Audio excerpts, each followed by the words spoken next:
So my subject, of course, is how to not go broke getting health insurance. And yeah, I'd like to say that I didn't really understand the assignment because I am used to the whole corporate PowerPoints. And so I had all my notes just like you, and I was ready to talk like that. But I think it's a little bit better to try and give it a little bit more flavor. So just kind of a little bit about me. I moved here about a decade ago, 2008, and I met my wife here. She's one of the very few native Austinites. We have a daughter named Clara, and we have one on the way. But as for your health insurance options, there is Obamacare, there's short-term plans, and there are Christian health share plans. That's pretty much it anymore. Everyone agrees that health insurance sucks nowadays, correct? Yes. Okay, so I'm going to get into each different one and kind of give you the roundabout on what's good for everyone. Affordable Care Act, that's Obamacare, ACA, that's on healthcare.gov. If you make under $50,000 a year, you get a pretty nice subsidy. The issue with these plans is they keep going up every year by a lot. I just read today that it's going to be about 30% on average rate increases for Obamacare plans. Great part is they're comprehensive. They have subsidies for people making under about $50,000, $60,000 a year. They cover all pre-existing conditions, which is huge, especially for people like insulin-dependent diabetics, things like that. Problem is, fewer and fewer doctors take them every year. They keep on skyrocketing in price, and basically all the new rules are to screw over Obamacare. So it's just getting worse. Short-term plans, however, have gotten a lot better. That's one thing they really did do with the new laws that have come into effect. As of October, instead of being 90 days long, which makes them pretty much worthless, they're now going to be pretty much year-long, 364 days.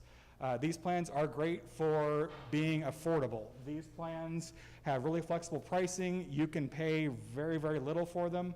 The way that I normally tell people about these is whatever that line is that's going to make you go bankrupt, you get that at least. And these plans, you can get that pretty affordably. Problem with these plans is they don't really have any sort of co-pays for most of the plans. So you're basically out of pocket for most things except for hospitalization. But you know, hospitalization is really what you need on them. So if nothing else, get a short-term plan. That'll at least do you so that you don't have a $60,000, $100,000 bill, things like that. Christian health share plans, though, really good plans. Most people don't really realize what they can do. There's a wide variety in what they can do. Each company has a different flavor to it. But the nice part about these plans is they're kind of the in-between. They normally give you co-pays to go see the doctor. They may have limited pre-existing condition coverage.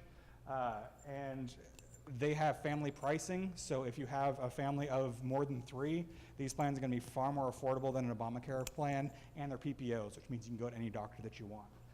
The only real problems with these plans is pre-existing condition coverage and prescription coverage. That's little to none to be had for all those things.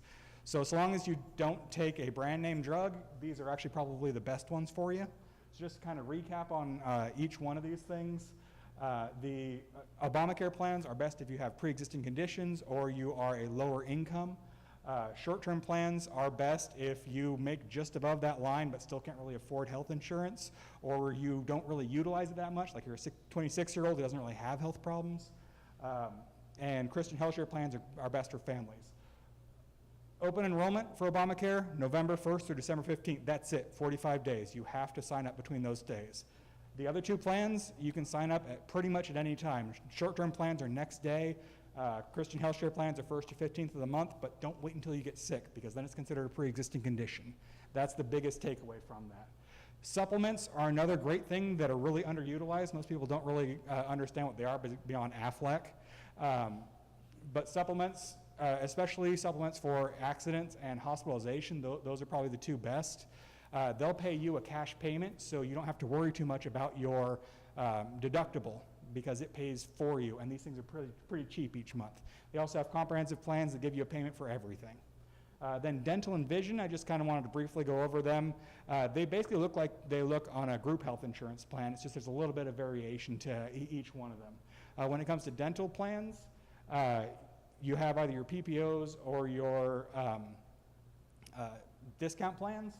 The PPO plans have wait times, though. On basic care, it's normally 6 months. On major care, it's normally 12 months. So if you want to have dental coverage, get it now so that you can use it in a year.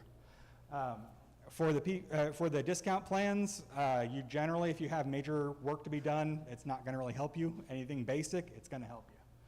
Vision, It's basically the same thing as in a group plan. The only real issue with vision is they're year-long contracts. Most people don't really understand that.